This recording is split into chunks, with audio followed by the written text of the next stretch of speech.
जानना चाहते हैं कि कोरोना वायरस है क्या। कोरोना वायरस वायरस का एक परिवार है जिसे आरएनए वायरस कहा जाता है और इसमें प्रोटीन का एक आवरण होता है जो मनुष्यों में बीमारियों की एक श्रृंखला पैदा कर सकता है, जिसमें आम सर्दी खांसी, हल्का निमोनिया और जो गंभीर रूप लेने पे ये जीवन को खतरा भी कर सकता है। वायरस को इसके आकार के नाम पर रखा गया है जो इसके चारों ओर प्रोट्रूजन के साथ एक मुकुट का रूप ले लेते हैं और इसलिए इसे कोरोना वायरस के रूप में जाना जाता है। डॉक्टर नूपुर, क्या कोरोना वायरस का संक्रमण हवा में होता है? कोरोना वायरस मुख्य रूप से बूंदों के माध्यम से प्रेषित होता है। यह एक संक्रमित व्यक्ति के खांसने, छींकने या बोलने पर उत्पन्न होने वाली बूंदें होती हैं। यह छोटी बूंदें हवा में लटकने के लिए बहुत भारी होती हैं और जल्दी से फर्श या सतहों पर गिर जाती हैं।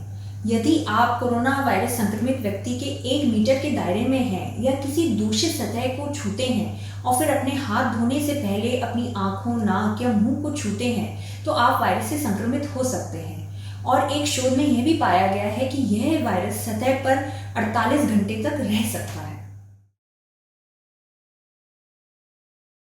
डॉक्टर नूपुर, कोरोना वायरस के मरीजों में ठीक हो जाने के बाद दोबारा बीमारी होने की कितनी आशंका है?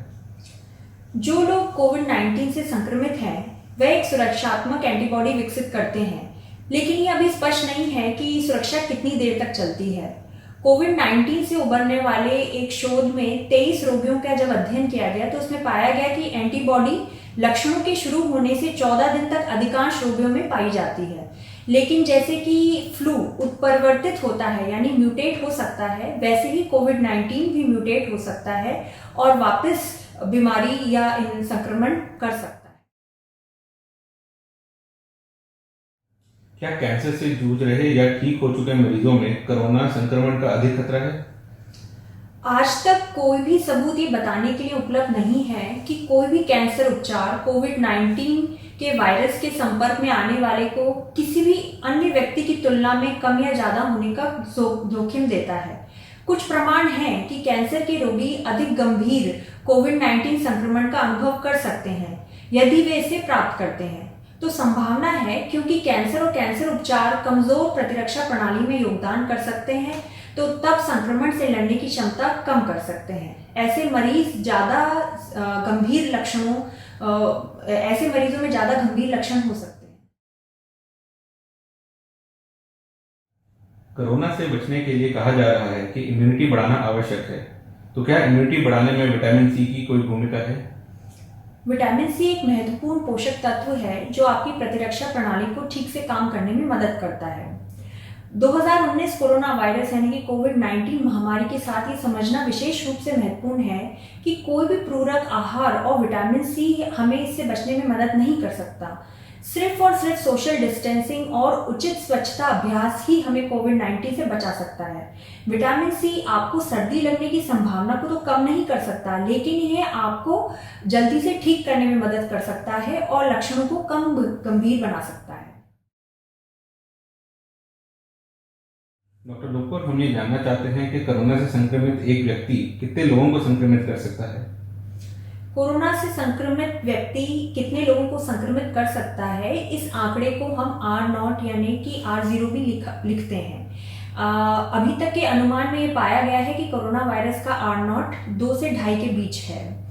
बाकी वायरस जो कि इससे पहले काफी संक्रमण कर चुके हैं, जैसे कि सीजनल फ्लू है, उसका R0 1.3 है, H1N1 का 1.2 पाया गया है और इबोला का 1.622।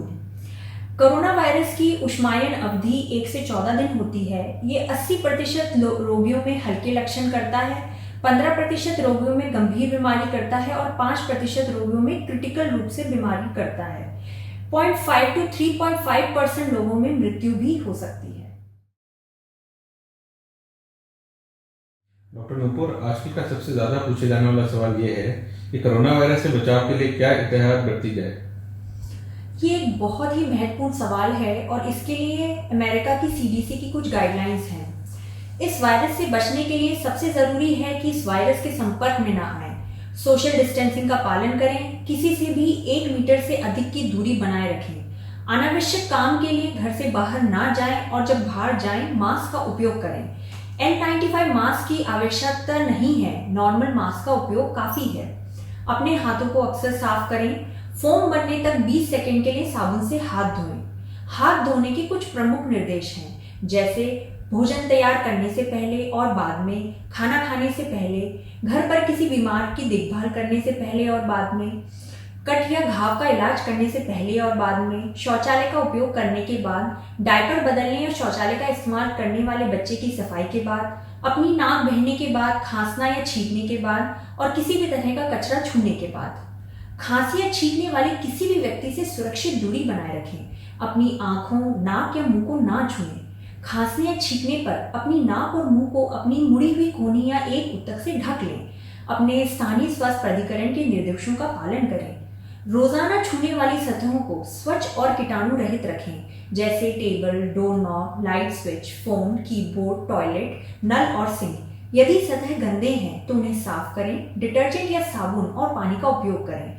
फिर एक घरेलू निसंक्रामक जैसे लाइजॉल का उपयोग कर सकते हैं। यदि आप अस्वस्थ महसूस करते हैं तो घर पर ही रहें। यदि आपको बुखार, खांसी और सांस लेने में कठिनाई होती है तो चिकित्सक से परामर्श करें। व्हाट्सएप पर फर्जी मैसेज शेयर ना करें। हम मिलकर इस कोरोना की कड़ी को तोड़ सकते हैं।